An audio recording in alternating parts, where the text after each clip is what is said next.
नमस्कार मंडळी, कसे आहात तुम्ही सर्व? तुमचं स्वागत आहे मेगा गायकवाड ब्लॉगमध्ये. आज आहे मार्गशीर्ष महिन्यातील तिसरा गुरुवार. तर मी आज गुरुवारच्या पूजेसाठी फुलांचा हार बनवायला लागले आहे. तुम्ही बघू शकताय.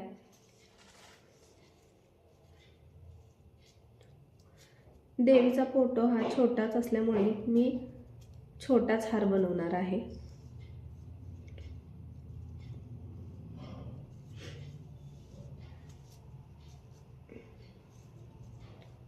आणि तुमच्याशी बोलत बोलत एक फूल सरळ घातलं होतं आणि दुसरं उलटं टाकलेलं.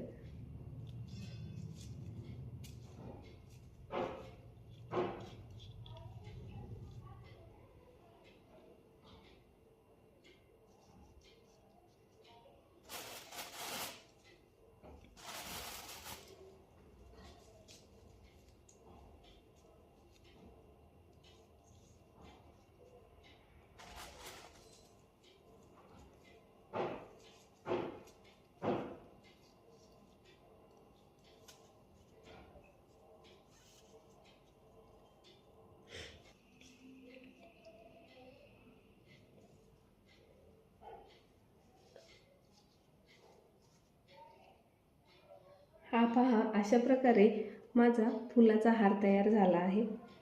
चला तर मग आता मी फोटोला हार घालून घे.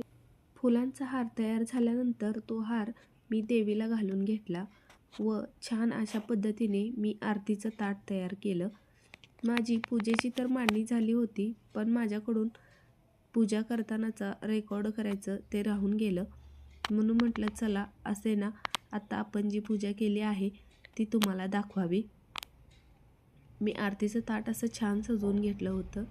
त्याच्यानंतर देवीला फळे पण ठेवली होती आणि देवीची ओटी भरण्यासाठी तिचे ओटीचे साहित्य पण ठेवले होते. एका साईडला कलश स्थापना पण केलेली आहे आणि देवीचा फोटो तुम्ही बघू शकताय.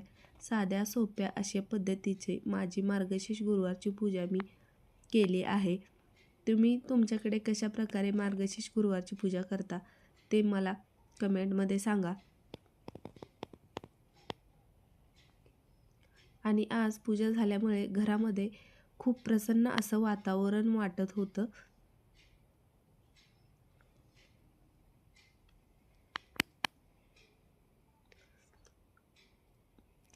त्याच्यानंतर म्हटलं आज चला उपवास आहे, तर उपवासासाठी साध्या सोप्या पद्धतीचे गोड असा पदार्थ कोणता, तर रव्याची खीर. म्हणून त्याच्यासाठी एका साईडला काजू बदाम, एका साईडला साखर आणि एका बाउलमध्ये मी गरा घेतला आहे तूप.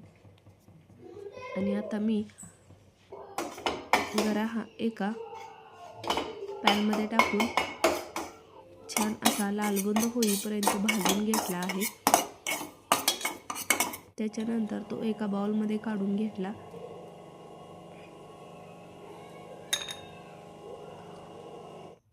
त्याच्यानंतर जे काजू बदाम होते ते पण मी थोडे शॅलो फ्राय करून घेतले आहेत, म्हणजे त्याचा क्रंचीनेस असा त्या खिरीमध्ये उतरावा म्हणून.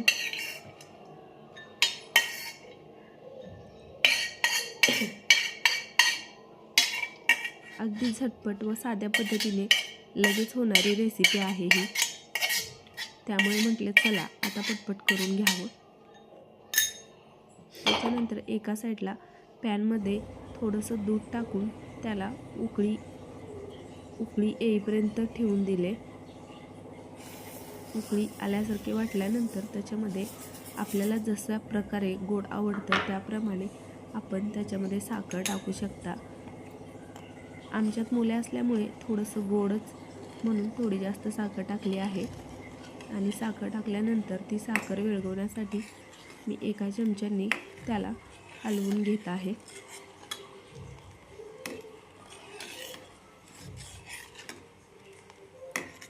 साखर विरघळल्यासारखी झाल्यानंतर त्याच्यामध्ये आता उकळी आल्यानंतर जो आपण रवा भाजून घेतला होता तो ॲड केला आहे. रवा हा छान असा खमंग भाजल्यामुळे त्याच्या गुठळ्या अजिबात होत नाहीत आणि तो सर्वत्र पसरला जातो. गुठळ्या न व्हाव्या म्हणून मी त्याला हलवून घेत आहे. आणि 5 मिनटं झाल्यानंतर खीर थोडी दाटसर झाल्यानंतर त्याच्यामध्ये आता जे आपण रोस्ट केलेले काजू बदाम होते ते पण मी घालून घेते आणि त्याला पण सगळं मिक्स करून घेते, म्हणजे सगळ्या खिरीमध्ये ते मिक्स होऊन जातील.